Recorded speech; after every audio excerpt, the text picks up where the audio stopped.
Yeah, yeah. Yeah, yeah. Yeah, yeah. Yeah, yeah. 네, 여러분 안녕하세요. 잭이윈터입니다. 갑자기 제가 훅 들어와서 많이 놀라셨죠? 식사 중이셨다면 상당히 죄송합니다. 오늘은 그동안 많은 분들이 요청하셨던 바로 그 내용입니다. 바로 FDM 3D 프린터 만들기 자작 튜토리얼 강의를 진행해 보려고 합니다. 원래 자작 사무기는 좀 나중에 만들 예정이었는데 제가 어떤 특별한 목적이 있어서 프린터가 한 대 더 필요하게 됐고 한 대를 더 만들어 볼 만한 상황이 돼서 이참에 그동안 많은 분들이 요청하셨던 프린터 만드는 거 자랑질하는 영상 말고 그걸 어떻게 만드는지가 궁금하다라고 하시는 요청들이 생각이 나서 이참에 강좌를 한번 시작해보게 됐습니다. 시작하기 전에 저는 이 분야의 전공자나 관련 업종 종사자가 아니기 때문에 상당히 좀 야매스러울 것으로 예상이 되니까 들으시는 여러분들이 각자 알아서 필터링 잘해서 들어주시길 부탁드리겠습니다. 그동안 프린터 자작을 엄두를 못 내시던 분들 너무 걱정하시지 말고요. 저도 불과 몇 년 전만 해도 전기가 왜 플러스 마이너스가 있는지 그리고 아두이노가 뭔지 기계 부품들의 이름도 몰랐어요. 그랬던 저도 여차저차 몇 대 만들어 봤으니까 여러분들도 아마 이 영상을 차근차근 따라오시면 어렵지 않게 자작을 충분히 하실 수 있을 거라고 생각을 합니다. 네, 천천히 따라오세요. 가능한 제가 알고 있는 모든 것들을 전해드리기 위해서 최대한 친절하게 만들어 볼 예정이고요. 영상은 아마도 한 6개 정도의 챕터로 구성이 될 것 같습니다. 첫 번째 시간은 바로 이 시간이죠. 간단한 오리엔테이션과 프린터의 종류가 무엇이 있으며 각 프린터들의 특징들을 알아보고 그 중에 과연 내가 선택할 프린터는 어떤 것이 있는지 같이 한번 초이스를 해보는 시간을 가져볼 거고요. 두 번째 시간은 프린터가 정해졌다면 이제 레시피를 만들어야겠죠. 모델링 툴을 이용해서 도면을 한번 같이 만들어 볼 거고요. 그리고 세 번째는 이제 레시피가 만들어졌으니까 재료들을 구해봐야겠죠. 각 부품들을 어디서 어떻게 구매를 하는지 같이 한번 구매를 해보도록 할 거고요. 그 다음 네 번째, 이제 드래곤볼이 다 모였으면 조립을 해봐야겠죠? 조립을 해보면서 제가 중요한 부분이나 주의할 점들을 한번 짚어드릴 거고요. 그리고 다섯 번째 시간은 여러분들 PC를 조립을 하시면 윈도우즈라는 운영체제를 설치를 해야 되잖아요. 프린터도 똑같습니다. 펌웨어라는 프로그램을 한번 같이 설치를 해볼 거고요. 마지막 여섯 번째, 자 이제 모든 것이 완료되었으니까 한번 작동을 해봐야겠죠? 시운전을 한번 해보고 문제점이 발생되면 문제점의 원인과 해결책을 한번 알아볼 거고요. 그리고 테스트 출력까지 완료를 해보는 그런 시간을 가져보도록 하겠습니다. 이렇게 총 6개의 챕터로 구성이 될 예정이고요. 지금 생각으로는 챕터 하나당 영상 하나로 끝낼 예정인데 좀 다룰 내용이 많아지면 챕터당 영상 아마 2개, 3개 정도는 될 수도 있을 것 같습니다. 자, 그럼 시작해보도록 하겠습니다. 오케이, let's get started.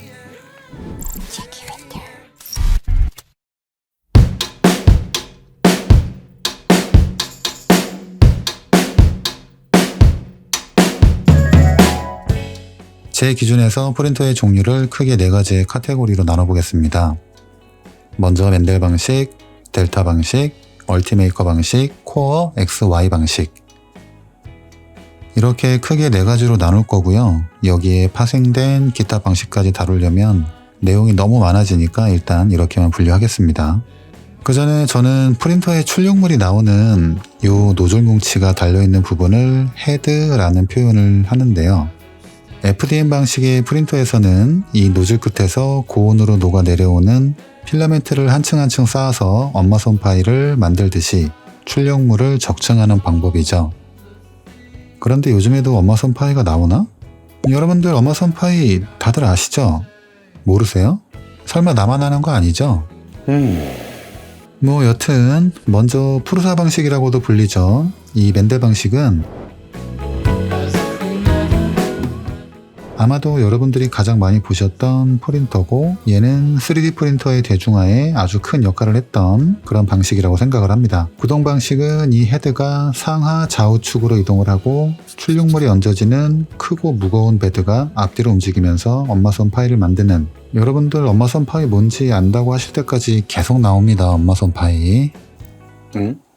네, 장점으로는 구성이 심플하고 작동 방식이 직관적이어서 비용이 가장 적게 들고 제작 난이도가 쉬운 편입니다. 바로 이런 이유 때문에 보급화되는데 널리 사용됐을 거라는 생각이 드네요. 아님 말고요.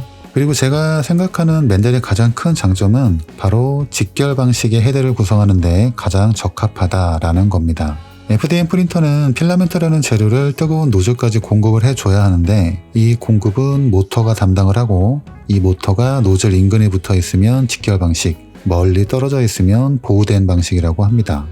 이 직결 방식은 다른 방식의 프린터에서도 사용이 가능하긴 한데 좌우로 움직임을 담당하는 슬라이드가 두 개의 연마봉으로 구성된 맨델 방식이 베어링의 유격을 최소화하고 운동 방향의 중심과 헤드의 무게 중심을 최대한 일치시킬 수 있고 노즐 끝과 헤드의 중심과의 거리를 최소한으로 설계하기에는 제가 해봤을 때 맨델이 가장 효율적이라고 판단이 됩니다. 그래서 전 직결 방식을 적용하는데 두 개의 연마봉을 이용한 맨델 방식이 가장 가성비와 효율이 좋다고 개인적으로 생각을 합니다.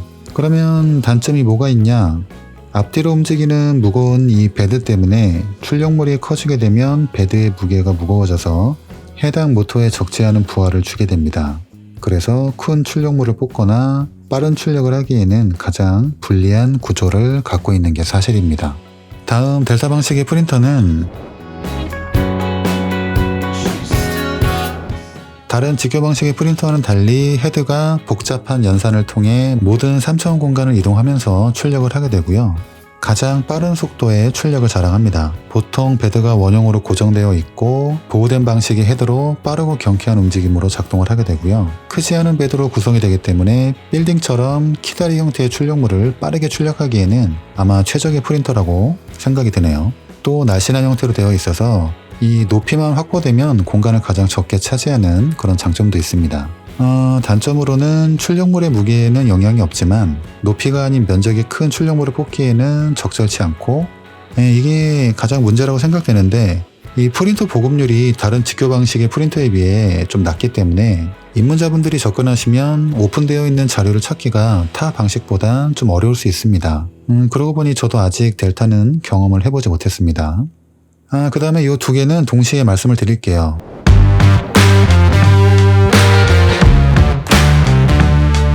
멀티메이커 방식과 코어 XY 방식은 프린터의 프레임이 육면체인 큐브 형태로 프린터 외부를 이렇게 감싸고 있고요. 이 두 개가 구분이 어려우시면 헤드가 달린 상단을 봤을 때 연마봉이 크로스가 되어 있다면 얼티메이커 방식, 프로파일이나 LN 가이드를 타고 다닌다 라고 하면 코어 방식이라고 생각하시면 쉬우실 겁니다. 동작은 좌우 앞뒤를 헤드가 담당하고 상하 방향은 베드가 담당을 합니다. 하지만 맨델과 달리 빠른 동작을 해야 하는 좌우 앞뒤 방향은 비교적 가벼운 헤드가, 무겁지만 느리게 동작해도 되는 상하 움직임은 베드가 담당을 하기 때문에 출력물의 크기나 무게에 크게 구애받지 않고 출력이 가능합니다.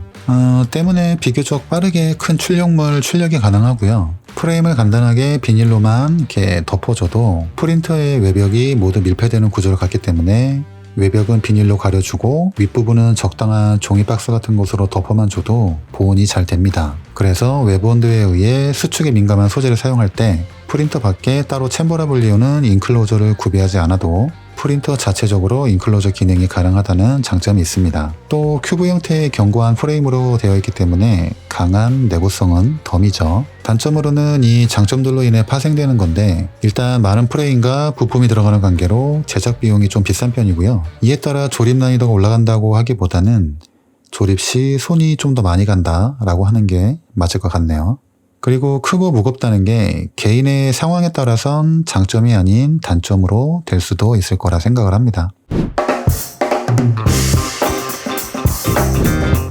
자, 그럼 프린터의 종류와 특징들을 대충 알아봤으니까 이제 선택을 해야 되겠죠.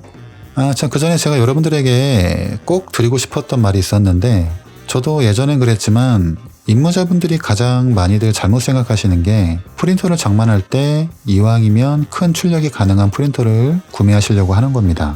출력 크기를 정하실 때 간혹 큰 출력물을 뽑을 때도 있겠지 하는 생각 때문에 필요 이상의 크기를 가진 프린터를 간혹 선택한다는 겁니다. 네, 물론 큰 출력물이 주가 되실 분들한테는 해당 사항 없는 얘기고요. 제가 많이 받는 질문 중 하나가 프린터가 전기를 많이 먹지 않나? 이 질문인데, 제가 생각하는 프린터의 전력 소비는 뭐 대충 한 PC가 먹는 정도라고 생각을 합니다. 이건 여러분들이 갖고 계신 프린터의 히팅베드 크기에 따라 소비되는 전력이 차이가 나게 되는데, 즉 큰 출력 크기를 갖는 프린터가 더욱 큰 전기를 먹는다라는 뜻이죠. 관련 내용은 제가 예전에 올려둔 게 있으니까 궁금하신 분들은 우측 상단을 누르셔서 한번 보시면 도움이 많이 되실 겁니다. 아마 대부분의 사용자들이 출력이라고 해봤자 크면 한 손바닥만 할 거예요. 저 같은 경우에도 대부분 손바닥만 하지도 않아요. 이렇게 보통 이렇게 주먹 크기 하는.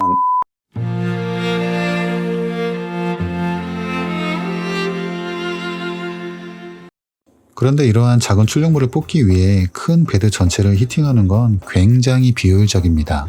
예를 한번 들어볼게요.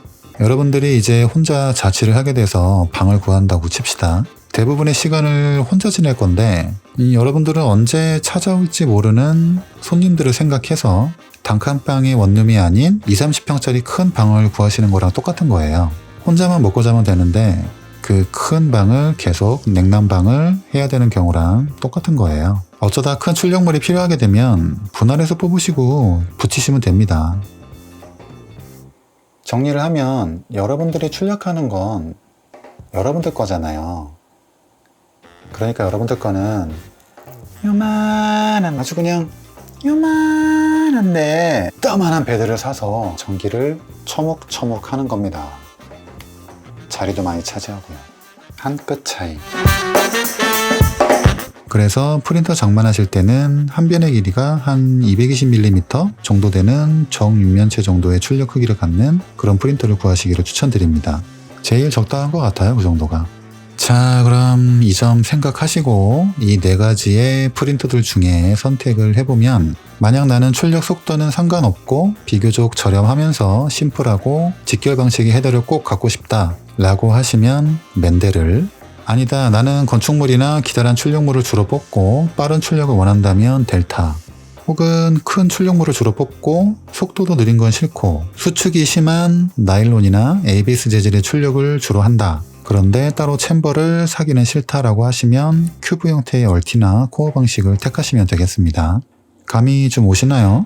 이래도 감이 안 오신다면 또 우리는 갬성이죠. 제가 평소에 프린터들을 20대생의 갬성으로 표현을 하기도 하는데, 맨델은 단순하면서도 힘이 있어 보이고 큰 동선을 보이는 게 뭔가 토목공학과 같고요. 델타는 얌전한 듯 하지만 시크하게 움직이면서 빠릿하게 할 일 다하는, 왠지 콧대 높고 문제 푸는 손이 아주 야무져 보이는 그런 수학과 여대생의 느낌이 좀 있고요. 얼티는 직각으로 크로스된 연마봉과 경쾌하면서도 절도 있는 헤드의 움직임이 왠지 좀 건축공학과 같다라는 느낌이 들고, 마지막 코어 방식은 톱니를 타고 다니는 벨트들의 유기적인 움직임을 보고 있으면 뭔가 잘 짜여져서 신박해 보이는 메커니즘들이 기계공학과 같다라는 느낌을 많이 받게 합니다. 이건 뭐 그냥 제가 느낀 감성을 말씀드린 거니까 결정장애이신 분들은 재미삼아 참고하시면 좋을 것 같습니다. 자, 그럼 여러분들은 이 중에서 신중하게 판단하셔서 초이스를 하시면 되고, 그럼 과연 저는 이번에는 어떤 걸 만들어 볼 거냐? 이번에 제가 만들어 볼 프린터는 바로 코어 XY입니다. 가 아닌 바로 맨델입니다. 좀 의외죠? 제가 1호기가 맨델이어서 아마 맨델은 아닐 거라고 생각들을 하셨을 건데, 예, 맞아요. 원래는 제가 3호기는 만들게 되면 코어 XY 방식이 베이스인 BLB나 보론을 제작하려고 했어요. 그런데 제가 말씀드렸듯 맨델 프린터가 필요한 목적이 좀 생겼는데, 제가 원래 사진 찍는 거를 좋아했거든요. 한 10년 전에는 카메라 장비병도 많이 앓고 했었는데, 아시는 분은 아마 아실 건데, 여러분들 이 3D 프린팅에서도 사진과 관련된 분야가 하나 있죠? 네, 맞습니다. 바로 타임랩스죠. 제가 만약 계획하고 있는 타임랩스도 성공을 하면 관련 강좌도 한번 올릴 건데, 제가 사진을 좋아해서 타임랩스에 관심이 많았고, 약간은 좀 의미가 다르지만 카메라가 이동하는 하이퍼랩스도 해볼 생각이었어요. 그래서 2호기 때부터 시도를 해봤었는데, 근데 이 타임랩스를 제가 원하는 대로 담으려면 전제 조건이 하나 필요하더라고요. 바로 프레임이 헤드보다 전면에 위치하면 안 된다는 거예요. 프레임이 헤드보다 전면에 위치하게 되면 카메라 화각이나 구도에 간섭을 받습니다. 이러한 조건 하에서 보면 프레임이 헤드를 가리지 않는 프린터는 맨들밖에 없습니다. 거기에다가 제가 그동안 모아놨던 스페어 재료들을 긁어 모아보니까 대충 부품 몇 개만 구하면 맨들 한 대 정도는 만들겠더라고요. 거기에다가 마침 그 필요한 부품마저도 제가 있는 단톡방 지인분께서 아주 싸게 분양을 해주신다고 하더라고요. 그래서 겸사겸사 만들게 됐습니다. 그리고 저는 이미 2호기 RT가 있기 때문에 큰 출력이 돼야 할 필요도 없고 수축이 심한 소재나 빠른 출력은 2호기로 하면 되니까 맨델의 기타 단점들은 뭐 저한테는 문제가 되지 않았습니다. 저는 맨델을 제작할 거지만 여러분들이 원하시는 프린터 방식이 아니라고 해서 실망하실 건 전혀 없어요. 프린터는 자작하는 접근 방법이나 모델링하는 요령, 자료를 어디서 구하고 펌웨어를 어떻게 설정하고 전선들은 어떻게, 전기는 또 어떻게 해야 하는지 그런 방법들만 아시면 어떠한 방식의 프린터든 자작하는 방법은 대동소이하기 때문에 강좌를 보시면 여타 다른 프린터들을 자작하시는데 뭐 큰 문제가 되진 않을 거라고 생각이 드니까 걱정하지 않으셔도 될 것 같습니다. 그리고 노파심에 말씀드리면 일단 이번 자작에 관련된 모든 자료와 구매처 등은 제가 모두 공유를 할 거예요. 그런데 이거 보시고 저와 똑같이 만들겠다고 하시면 글쎄요, 저는 추천하지는 않겠습니다. 왜냐면 제가 갖고 있는 재료들이 싸구려는 아니에요. 뭐 그렇다고 비싼 것도 아닌데 아마 모르긴 해도 제가 사용하는 부품들의 가격이면 여러분들의 다른 선택지가 좀 많아질 거예요. 그러니까 효율 생각하셔서 합리적인 선택을 하시길 다시 한번 강조하겠습니다. 자, 그럼 오늘 첫 시간은 여기까지 할까요? 또 너무 길면 지루하죠? 이미 많이 길어진 것 같지만 이번 시간에 프린터를 선택했으니까 다음 시간에 모델링 툴을 이용해서 레시피 바로 도면을 만들어 보겠습니다. 그래서 구독과 알람을 해놓으시면 언제 훅 올라올지 모르는 제 영상에 대한 알람을 받으실 수 있으시니까 해놓으시면 뭐 좋겠죠. 네. 그리고 다음 시간 준비하실 거 모델링은 퓨전 360을 이용해서 할 거니까 대충 미리 공부해 보세요. 혹시나 해서 말씀드리는데 퓨전 360 강좌가 아닙니다. 다시 한번 말씀드리지만 퓨전 360 강좌가 아닙니다. 어떻게 모델링을 하는지 그 접근법을 알려드릴 겁니다. 자, 그럼 오늘도 영상 봐주시느라고 대단히 고생하셨고요. 어떻게 제가 첫 얼굴을 공개하는 영상인데 많이 어색합니다. 지금 여름이라 상당히 더워서 땀도 뻘뻘 나고 지금 방 안에 에어컨이나 선풍기 하나도 없거든요. 어쨌든 만드는 저도 고생, 듣는 여러분들도 고생하셨습니다. 자, 그럼 다음에 더 좋은 강좌로 찾아오도록 하겠습니다. 여러분들 다음에 뵙겠습니다. 감사합니다.